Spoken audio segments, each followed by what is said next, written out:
क्या करना चाहिए। इतना तो मैं ज़रूर करना चाहूँगा इस खुशी के मौके पर, इस अच्छे मौके पर। हम दोनों भाई लगते हैं इसलिए कि हमारा 1000 किलोमीटर का बॉर्डर है। पिछले कुछ दिनों से तेलंगाना के मुख्यमंत्री के चंद्रशेखर राव भारतीय जनता पार्टी और प्रधानमंत्री नरेंद्र मोदी पर लगातार तीखे हमले कर रहे हैं।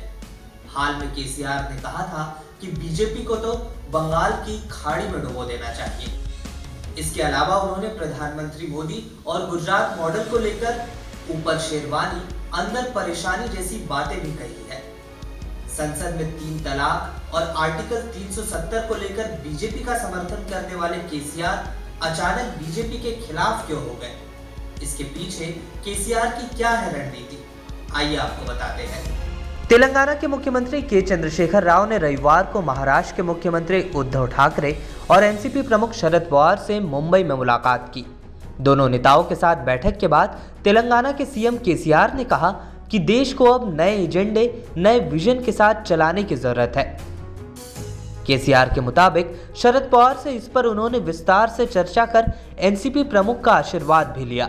वहीं मुख्यमंत्री उद्धव ठाकरे के साथ बैठक के बाद दोनों नेताओं ने साझा प्रेस कॉन्फ्रेंस में कहा कि इस मुलाकात के गोल्डन नतीजे देखने मिलेंगे।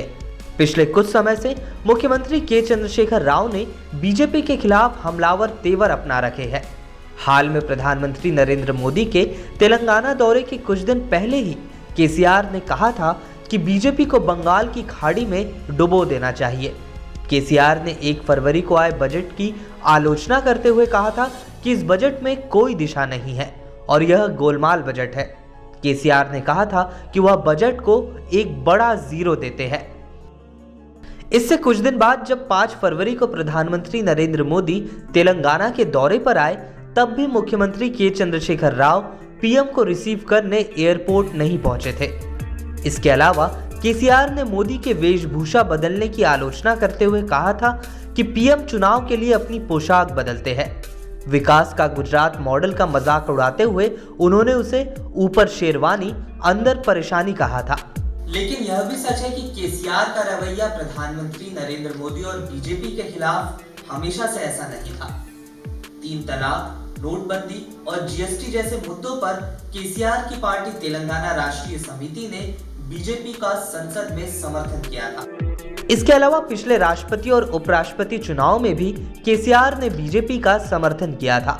2019 में कश्मीर को विशेष राज्य का दर्जा देने वाले संविधान के आर्टिकल 370 को हटाने पर भी टीआरएस ने बीजेपी का समर्थन किया था।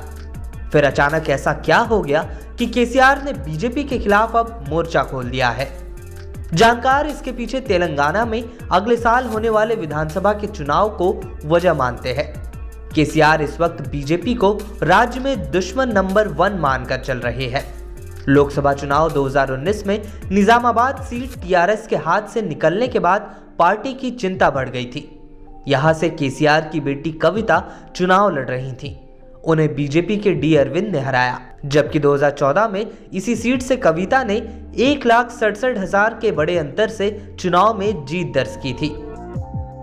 इसके बाद नवंबर 2020 में तेलंगाना के डुबक्का उपचुनाव में भी बीजेपी से टीआरएस को शिकस्त मिली थी। वहीं हुजूराबाद विधानसभा के उपचुनाव में भी बीजेपी जीत दर्ज करने में कामयाब रही थी।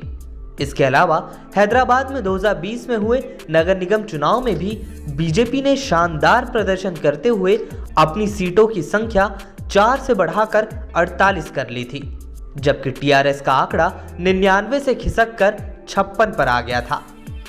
इन सभी नतीजों के बाद बीजेपी को भी तेलंगाना से आने वाले समय में काफी उम्मीदें हैं। यही वजह है कि मुख्यमंत्री केसीआर आने वाले संकट को देखते हुए तैयारी में जुट गए हैं। केसीआर बीजेपी के खिलाफ एक खास रणनीति के तहत वार कर रहे हैं। 8 फरवरी को प्रधानमंत्री नरेंद्र मोदी ने राज्यसभा में राष्ट्रपति के अभिभाषण पर धन्यवाद प्रस्ताव पर चर्चा के दौरान कांग्रेस पर आरोप लगाया था कि कांग्रेस सरकार ने बेहद शर्मनाक तरीके से संसदीय प्रक्रियाओं को ताक पर रखकर आंध्र प्रदेश का विभाजन किया था।